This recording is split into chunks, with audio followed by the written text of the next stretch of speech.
So guys finally यहाँ पे government ने 2017 के बाद में एक जीएसटी रेट्स के अंदर एक बहुत ही बड़ा यहाँ पे रिफॉर्म किया है। जी हाँ, तो क्या क्या चेंजेस आए, कौन कौन से सेक्टर को ज़्यादा बेनिफिट मिलने वाला है, कितनी चीज़ें सस्ती होने वाली है, कौन सी चीज़ें महंगी होने वाली है और किन चीज़ों के ऊपर इम्पैक्ट नहीं पड़ेगा, और रजिस्ट्रेशन के भी क्या रूल्स होंगे जीएसटी के रिगार्डिंग, और आईटीसी क्रेडिट्स वगैरह क्या क्या आने वाले टाइम के अंदर आपको चेंज देखने को मिलेगा।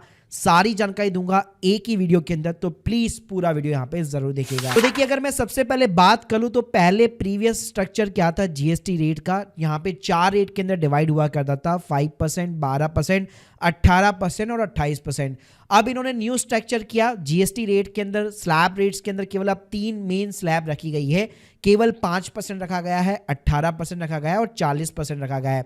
और कोर ऑब्जेक्टिव ये था भाई सिंप्लीफाई करना टैक्सेशन को, और जो मिडिल क्लास का जो टैक्सेशन बर्डन है उसको यहाँ पे रिलीफ प्रोवाइड करना। और भाई ये एप्लीकेबल कब से होने वाला है, नेक्स्ट ईयर, ऐसा कुछ भी नहीं है। ये जो 22 सितंबर डेट आपकी आ रही है तब से ये सारी चीजें यहाँ पे एप्लीकेबल होने वाली है, एक्सेप्ट सिगरेट्स हो गया, टोबैको, बीड़ी वगैरह, इनके ऊपर बाद में नोटिफिकेशन जारी की जाएगी। अब भाई ये जीएसटी रिफॉर्म जरूरी क्यों था? देखो, एक तो इन्फ्लेशन का रिलीफ हो गया, पब्लिक का प्रेशर हो गया, पॉलिटिकल टाइमिंग हो गया, ग्लोबल ट्रेड अभी स्ट्रेट्स वगैरह चल रहा है यूएस में ट्रम्प के साथ में, मिडिल क्लास को सपोर्ट देने के लिए एज ए गिफ्ट यहाँ पे, प्लस मोदी जी का 3rd टर्म टेन्योर था। अब देखिए, अगर मैं बात करूं कि न्यू जीएसटी स्लैब स्ट्रक्चर में क्या क्या बेनिफिट आपको देखने को मिलेगा, तो 5% का भाई जो स्लैब है, यानी जो चीजें पहले 12% स्लैब के अंदर आया करती थी, 99% जो है वो 5% के स्लैब के अंदर ट्रांसफर हो गई है। यानी बिस्कुट हो गया, confectionery, jam, butter, spreads, noodle, instant food, milk powder हो गया, डेयरी रिलेटेड फूड एसेंशियल हो गई,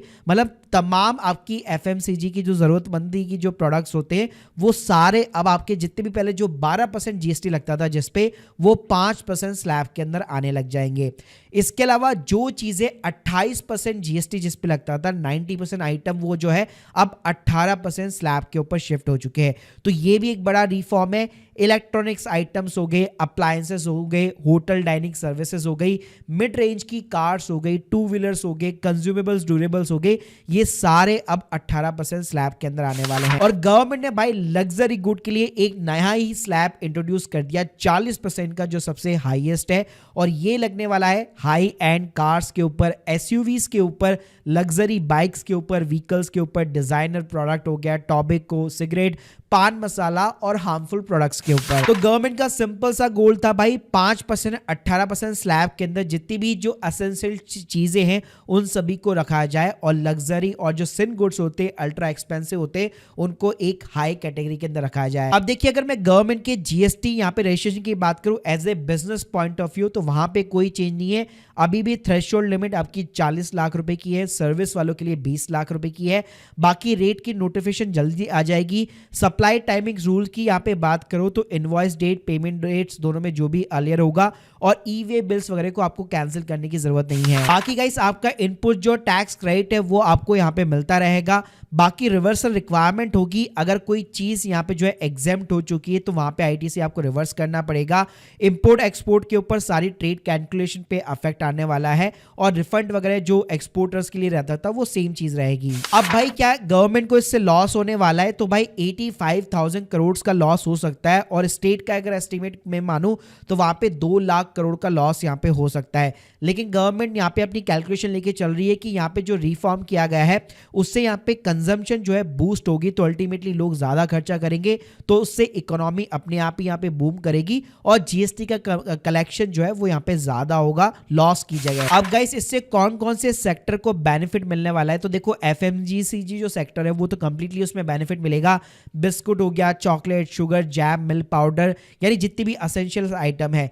इसके अलावा कई टाइम से यहाँ पे हेल्थ इंश्योरेंस के ऊपर जीएसटी चार्ज किया जाता था, लाइफ इंश्योरेंस के ऊपर किया जाता था, यहाँ पे गवर्नमेंट ने उसको अब कंप्लीटली 0% कर दिया है। यानी अब आपका प्रीमियम भाई यहाँ पे कम आने वाला है। Electronic item, TV, AC, washing machine, refrigerator, वो भी 28 से 18% पे आ चुके हैं, तो ये सस्ते होने वाले हैं। होटल और एंटरटेनमेंट्स की भी बात करो तो वहां पे भी 12% से 5%, मूवी टिकट्स के ऊपर भी 12 से 5%, फाइन डाइनिंग के ऊपर भी 28 से 18%। यहाँ पे जो हॉस्पिटलिटी इंडस्ट्री है, एंटरटेनमेंट इंडस्ट्री है, उसको यहाँ पे बूम मिलने वाला है। और सीमेंट और कंस्ट्रक्शन के भी अंदर भी लोअर जीएसटी रेट्स यहाँ पे एप्लीकेबल होने वाली है। अब गाइस यहाँ पे मेन बात करते हैं ऑटो सेक्टर इंपैक्ट की, जो अल्टीमेटली भाई पूरे जीएसटी रेवेन्यू के अंदर ऑलमोस्ट 14 से 15% के अराउंड अपने आप में कंट्रीब्यूट करता है। तो जो एंट्री लेवल के टू व्हीलर व्हीकल है जो पहले 28% के अंदर आते थे, वो 18% में आएंगे। यानी हीरो का स्प्लेंडर हो गया, पैशन, टीवीएस के जो मॉडल्स हो गए, वो सारे के सारे यहाँ पे आपके चीपर होने वाले हैं। स्मॉल कार्स की बात करो जो 1200 सीसी के नीचे है, वहां पे भी मेजर रिलीफ है। अब आपकी वैगन आर, स्विफ्ट, टियागो, जितने भी कॉम्पैक्ट कार्स है भाई, वो यहाँ पे सस्ती हो सकती है।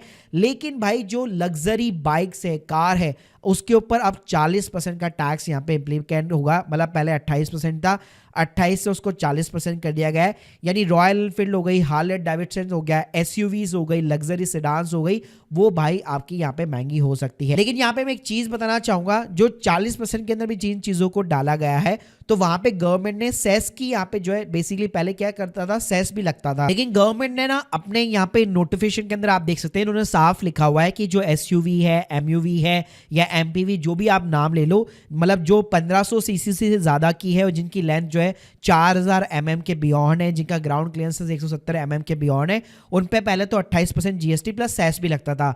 लेकिन अब यहाँ पे जीएसटी रेट जो है 40% विदाउट एनी सेस मेंशन किया गया है। तो ये भी एक बड़ा रिलीफ आपको यहाँ पे देखने को मिल सकता है अगर आप एक हाई लेवल वाली भी कार वगैरह खरीदना चाहते हो। तो गाइस अगर मैं एस्टीमेट कार के प्राइस ड्रॉप्स के बारे में बात करूं तो ऑल्टो K10 आपकी 5 से 3.5 लाख 3.8 लाख के समथिंग हो सकती है। टाटा टियागो भी जो है 5 लाख के अंडर आ सकती है। वैगन आर भी हो गया, स्विफ्ट हो गई, बलिनो, डिजायर, ये कारें आराम से अब आप यहाँ पे अफोर्डेबल है और काफी ज्यादा आपको ऑलमोस्ट जो है 50,000 से लेकर 1.5 लाख रुपए तक सेविंग देखने को मिल सकती है। आप देखिए अगर मैं इसके स्टॉक मार्केट के इंपैक्ट की बात करूं तो अभी राइट नाउ आपको इंस्टेंटली देखने को नहीं मिलेगा, लेकिन अगले 1 से 2 क्वार्टर में देखने को मिल सकता है। एफएमसीजी विनर्स के अंदर Britannia, Nestle, HUL, Marico, Tata consumer, ये सारी कंपनीज हैं।